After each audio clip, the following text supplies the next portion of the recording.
Hi, this is Rosemarie from the Unfinished Lesson, and this is another Quick Win series. In this series, we're taking a look at how to save time and energy by getting studio info at our digital fingertips.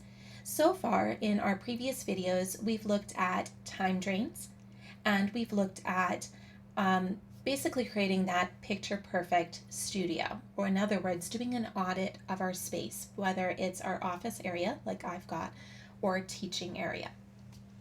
If you haven't seen those videos, be sure to check the links below, watch those first, because that's the information actually that you're going to be using for this video. So in this third part of our series, we're going to take a look at how to keep those digital resources organized. There's no point in moving things from paper to digital if it's just going to be a bunch of random piles of things. And yes, that can happen. If you've looked at, for example, your photos and your videos, the digital copies of them might be rather disorganized, and it's just overwhelming to look at them, right? So, in terms of keeping digital resources or digital information organized, there's a few ways that you can go about this, and there's a few different systems. For me, I'm old school. I think in terms of folders and subfolders. So I have something for my studio, and then within my studio, I have things organized by year, I have things organized by type of resource, and I even have things organized so that if I needed information about a former client, I can actually find that fairly quickly. And that's all on my computer. Now, on my mobile devices, I have things organized slightly differently, but again, a lot of that same information, or at least the current information, I can access that quickly. And that's what we're going to work on getting set up for you. So think about what tends to get lost. Now, when I reorganized my office space and I created my teaching space, things were lost for months. I couldn't find file folders. Now, considering I had tons of file folders, it was very weird that like 100 of them went missing. I did finally find them because I put them somewhere where they wouldn't get lost. You know how that goes. But think about the things that tend to get lost or that it takes you a while to find them. Those are the things that you're definitely going to want organized in a very specific way, and that you have a system that works for you. Think about what clients tend to ask for. So I talked about this a little bit in terms of our first video, right? It can be one of those time drains that when clients are asking for something on a regular basis, it lets us know that we need to put a system in place. It also probably means we need a template so that we're not starting from scratch each time. But that's a different video. So what we want to do is create a system that organizes things that can be found in 15 seconds or less. Now the reason I say 15 is because I thought 10 seconds felt a little too short. At the same time, 30 seconds, while it's not a long period of time, it can feel very long in a lesson.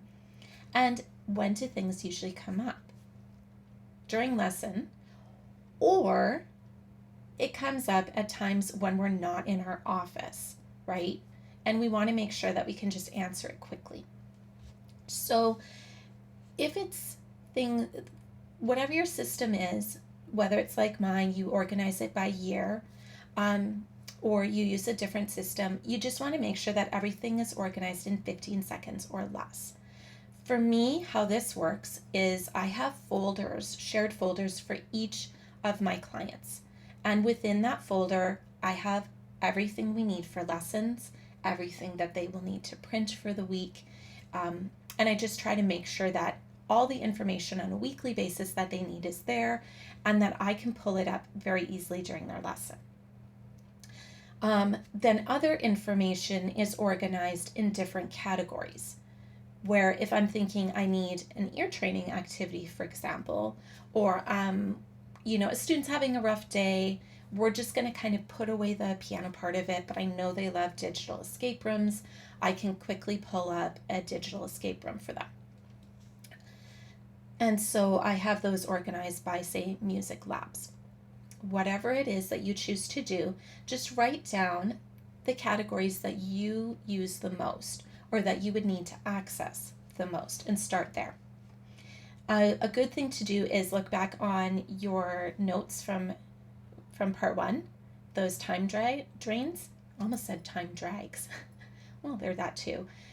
Whatever is there, just make sure that it's organized in a way, right? You have a system to find it quickly. And then my last tip for you is actually to make sure it's accessible from any device. Why? Murphy's Law says that you are going to be asked for something at a time when it's just not convenient.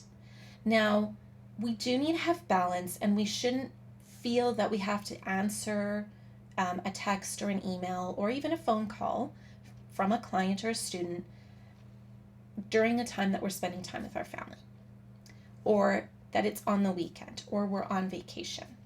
But there are times when we do need to send that right away. And if we have it organized, it's going to take 5 seconds, maybe 10 if we decide to write something nice. Like, oh, hey, it's great to hear from you. Yeah, I hope you have a great time. Here's the resource you asked for, the information you asked for. So what I want you to do before you go on with the rest of your day is think about the things that get lost. Those are the things you're going to want to, over time, make digital.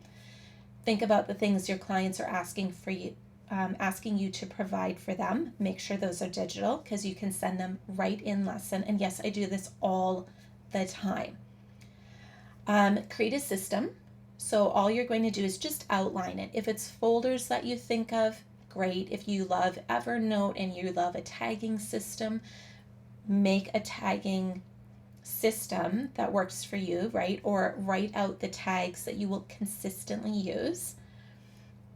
For example, like I didn't do that at first, and now I have a set of tags for music lab and music labs, so plural, which I have to now make all into one. So just make sure whatever tags you choose, use them consistently.